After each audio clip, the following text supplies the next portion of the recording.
Alright everybody, today we're doing a Ford spark plug change on a 2010 5.4 Triton V8. This is a Ford F-150. I've already done seven of them, I'm sorry.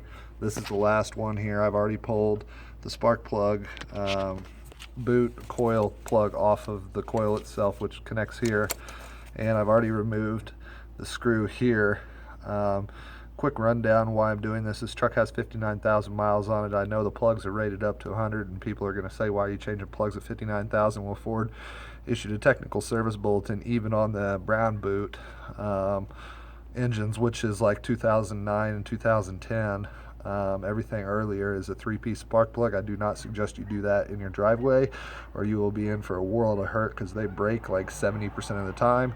These are one-piece spark plugs in 2009 and 2010 with the brown boot. That's how you know if you have the three-piece or the two-piece, whatever people want to call them, but they break apart in three pieces.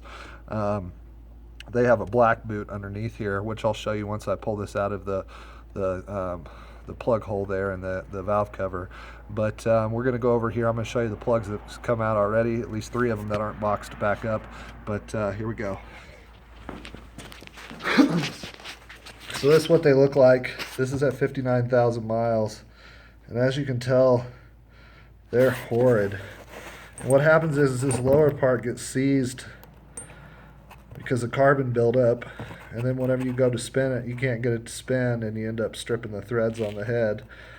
And then they gotta put these special, they do offer a helicoil kit, but they also offer a plug kit that's much better. It's like $100 and some one cylinder, so you got 8 of those. That's $800.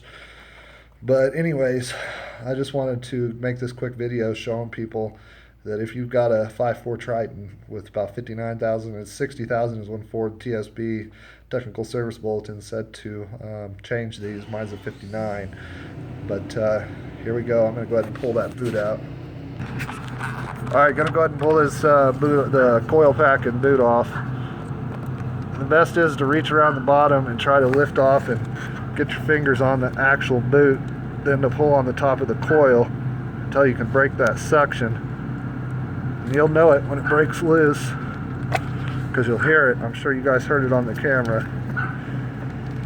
One other thing that I meant to mention is that you have to clean all this up with high pressure air, or a vacuum, whatever you can, to get all that dirt out of there before you pull that plug out, so you don't have any fall down on your cylinder head, or I'm sorry, your piston. Here's a little apparatus I rigged up to get it done. Used a rigid shop vac, taped the reducer on, and then went with a copper line I'll pull off of my refrigerator. And this goes both ways. It blows and sucks, so it works out great. Alright, so if we can look, I can get the light to shine down in there. It's now clean. I use my little contraption to suck off all the little dust and dirt, debris, and rocks that fall down in that lower well there. So now I'm going to remove the spark plug. This is the part that you got to be really ginger with.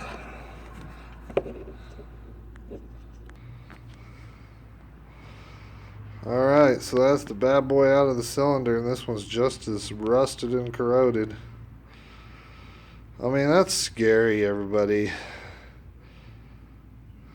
Just to give you an idea, I just can't warn everybody enough to get their plugs done as early as possible. And the TSB says to lube them up really good, the new ones, with anti-seize. I mean, you don't go overboard, but you cover all the threads, lightly. And, you torque to 106 inch-pounds, I believe is what it is, when you put them back in the aluminum head. But it's just, wow. But anyways, please write with questions and I'll be glad to answer. I'm just going to install the new plug and put the coil boot back on. That's what it looks like, the brown boot. I got to clean it up, Put some spark plug boot grease in there in the end. They come out dry. This son of a bitch is dry from Ford. I don't know. Some of them had a little bit of white lithium grease, it looked like, in them, but this one's dry. Some of them had a little bit, some didn't. I don't know. Whatever. Anyways, write with questions and I'll get back to you guys.